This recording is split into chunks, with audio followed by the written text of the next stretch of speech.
Good day. My name is Teresa Fredericks from Growing Businesses Using Projects, bringing you a series of videos on the implementation of the Procurement Act of Trinidad and Tobago, unsettled issues, and we're in part 5.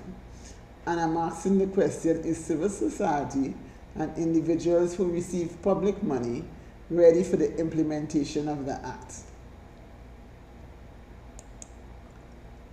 Our agenda, we're going to be looking at the term public money that brought civil society and individuals under the Procurement Act. We're going to be looking at the definition of public bodies. We're going to be looking at the objects of the Act, the requirements for compliance under the Act. You're being told you have to comply with the Act, so what do you have to do? General guidelines for achieving the objects of the Act. Special guidelines for NGOs and non-government organizations and other aspects of civil society. Public procurement, retention and disposal of public property handbook. This is a handbook that you have to develop if you are going to be deviating from any of the handbooks that the OPR puts out. We're going to discuss that later, and we're going to be looking at issues to be resolved. So it's a packed agenda, and it's possible it will go into 2 videos. So let's start with public money. The government used this term to get away from having to always go back to Parliament and do amendments to the Act to include new bodies or new organizations. So it is saying that once you spend public money or you receive public money, you are under this Act. It's a sort of umbrella term. So did you receive it, or was it receivable by a public body? And we're going to be discussing what a public body is just now. Raised by an instrument from which it can be reasonably inferred that the state accepts ultimate liability in the case of default. So if WASA borrows money and if they do not pay it, the state has to pay it, it comes under this Act. Spent or committed for future expenditure by a public body. So if just before an election the government signed a contract with someone to do something, this falls under this Act. The next government coming in has to adhere to it. Distributed by a public body to a person. So this is how individuals come under this Act. So if I run a halfway house and the government gives me money to assist me in the running of that house for public purposes, I didn't put it here, but it's not just given to the public, a person, but it's given for public purposes, purposes connected with government, like this social welfare department, connected with the work of that department and things like that. Okay, if for instance the rape crisis center, if you decided to set up something and the government decide what you're doing is good because, or in the area of suicides, if they feel that you can stem the suicides, reduce it, and they decide to help you, and whether you are an organization or not. So it could be a person, it could be an organization. Once you're receiving government money to do work that will come under the work of the government, you come under this Act. Raised in accordance with a written law for a public purpose or appropriated by Parliament. So you see the wide span that is covered with public money. So if the Chinese give money to Trinidad and Tobago, that is public money. It's not the Chinese money, because most likely there would be some arrangement where there's something reciprocated or something like that. Now, I discussed this in another video, but I'm just going it over in the event that you did not look at that video. But I would suggest, this is the 5th in the series, and if you really want to understand what is going on with the Procurement Act, you should start at 1, which shows the rationale, what were we trying to do, so that as we go along you can say, did we do it? Is it being done well? Are there issues involved? So what are public bodies? They are defined at Section 4 of the Act. municipal corporations established under the Municipal Corporation Act. So that brings in the whole local government, a statutory body, responsibility for which is assigned to a minister of government, a state-controlled enterprise, a company incorporated under the laws of Trinidad and Tobago, which is owned or controlled by the state, a company incorporated under the laws of Trinidad and Tobago, which is owned or controlled by a company referred to in paragraph A, or a body, corporate, or unincorporated entity, which is supported directly or indirectly by public money, and over which the state, a statutory board, or company referred to in paragraph A or B is in a position to exercise control directly or indirectly. So let us look a little. I think we got the gist. It's the government, it is the government enterprises, but it's also civil society and other users of public money. So let us look at what the Act was trying to achieve. The objects of the Act. The objects of the Act says a public body shall carry out procurement and the disposal of public property in a manner that is consistent with the objects of the Act. Now, they keep talking about procurement and disposal, but the Act covers procurement, retention, and disposal.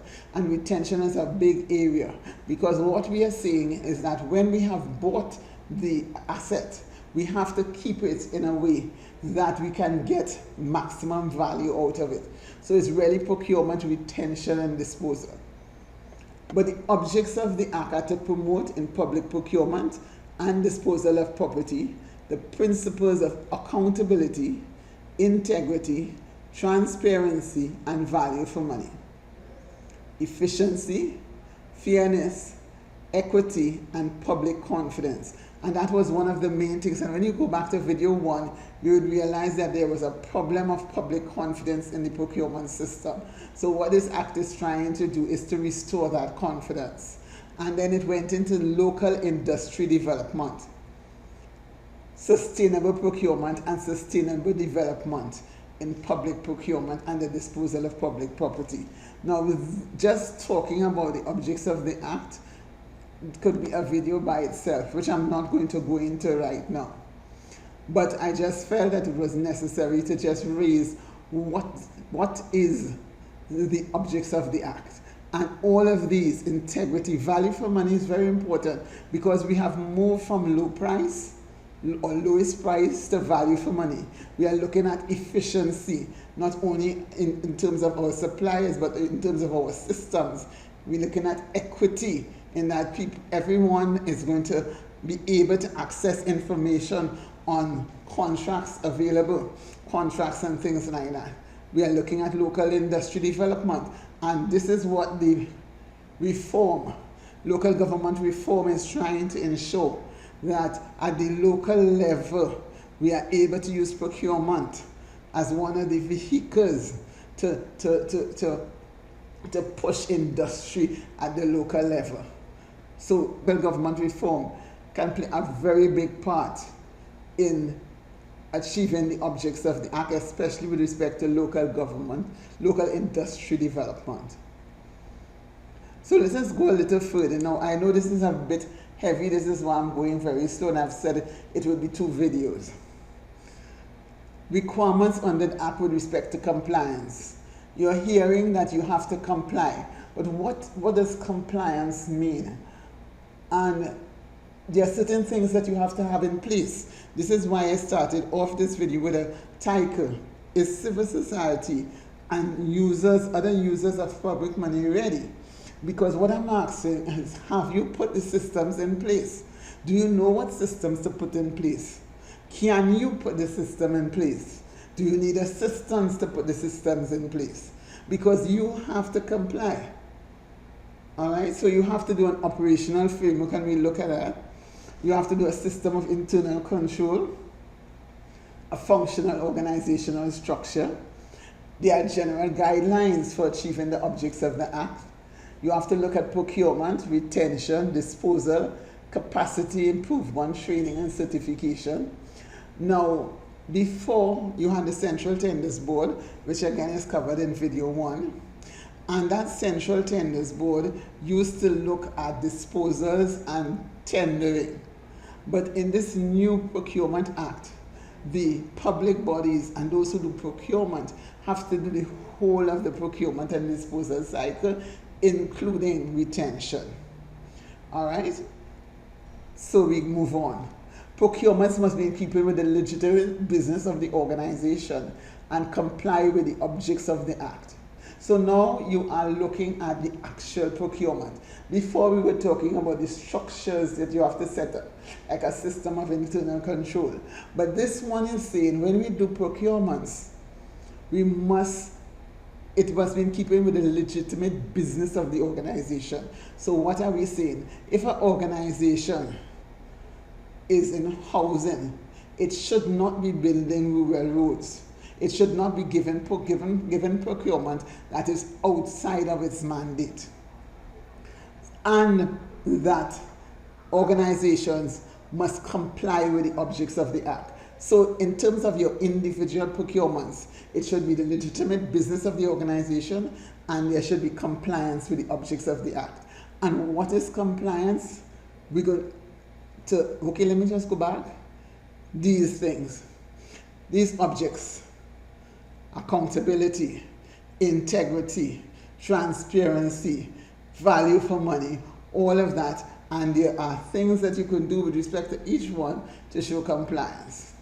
That is why it was put there.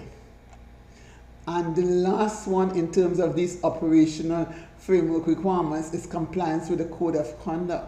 Because as you go back to video 1, and even when you go through 2 and 3 and 4, you will realize that we need to do things properly in terms of procurement. So there should be bid rigging and all those kinds of things. So we should comply with a code of conduct for officers, and there should be a code of conduct for suppliers and contractors. All right, so let's move on. And perhaps this will be the last slide that we will be looking at in this particular video. And we are looking at requirements under the Act, the operational framework. So what is it? The operational framework is saying that a public body may fall into one of the following categories. 1, bodies where procurement functions have traditionally been governed by the Central Tenders Board Act, government ministries and their departments or divisions. That is one area. Then you have bodies where procurement functions are governed by Appendix B of the State Enterprises Monitoring Manual, state enterprises. So they're coming down. Government ministries, state enterprises, and then bodies that operate independently of the government and whose purpose is to address a social or political issue. Non-government organizations. And in that you have the NGOs, you have the CBOs, community-based organizations, you have the FBOs, faith-based organizations, all of these civil society groups. So you realize the Procurement Act covers all of these. And it's saying, when it comes to public procurement, each of these bodies will have its own organizational structure. So it's saying that you have to put in place some kind of structure to deal with procurement. You have to look at capability and experience based on its size, the manner in which it was established, the volume of its procurement activities, and the value of its annual procurement spend. So that if your procurement spend, and when we talk about procurement spend, we are talking about how much of your budget is spent on procurement. And if that is a little bit, then you don't need to have a big structure with several procurement officers and things like that. So we will discuss that further in the second video in this series. If you like my content, give it a thumbs up and please subscribe.